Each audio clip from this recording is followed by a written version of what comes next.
আমরা এখানে এসেছি, এখান থেকে আমাদের যে কমান্ডার আছে উনি আমাদেরকে সবকিছু নির্দেশনা দিয়ে আমরা ভোট কেন্দ্রে যাব। এখান থেকে ব্যালট বক্স সহ যেগুলো আমাদের প্রয়োজনীয় সামগ্রী আছে সেগুলো নিয়ে তারপর ওখানে গিয়ে আমাদের প্রিজার্ভেটিং অফিসার যে থাকবে তাদের সাথে সেখান থেকে সাক্ষাৎ করে ওখানে সবকিছু জমা দিব।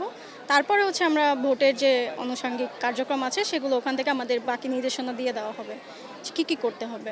এইবার তো তরুণ প্রজন্ম মনে সবথেকে বেশি কাজ করছে, কেমন লাগছে এবারে ভোটটা তো একটু ভিন্ন? হ্যাঁ, অবশ্যই তরুণ প্রজন্মের ভোটটা, কারণ আমাদের প্রথম ভোট আমরা দিব এবার। তো তরুণ প্রজন্ম যারা আছে সবাই খুব এক্সাইটেড এই ভোটটা নিয়ে, যে তারা কিভাবে কি করবে, তাদের প্রথম ভোট কাকে দিবে, কি করবে, এগুলো নিয়ে আর কি।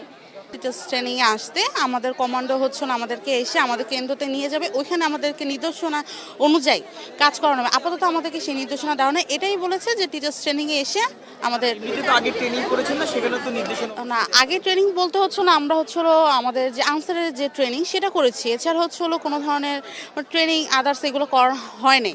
আসলে এখানে আমরা এসেছি হচ্ছে এখান থেকে আমাদের যে ব্যালট পেপার আছে এগুলো নিয়ে আমরা হচ্ছে রিটার্নিং কর্মকর্তা আমাদের যে কমান্ডার আছে ওনাদের সাথে আমরা যার যার কেন্দ্রে চলে যাব। ওইখানে হচ্ছে রাত্রে আমাদের অবস্থান করতে হবে, তারপরের দিন হচ্ছে আমাদের ডিউটি। আর এখানে বলা আছে যে আমাদের হচ্ছে সততার সাথে নিষ্ঠার সাথে ডিউটি করতে হবে। অনেকেই দেখা যায় অনেক কিছুর প্ররোচনা দিতে পারে, এইসব ক্ষেত্রে কান না দিয়ে আমাদের দায়িত্বটা আমাদের সুন্দর মতো পালন করতে হবে।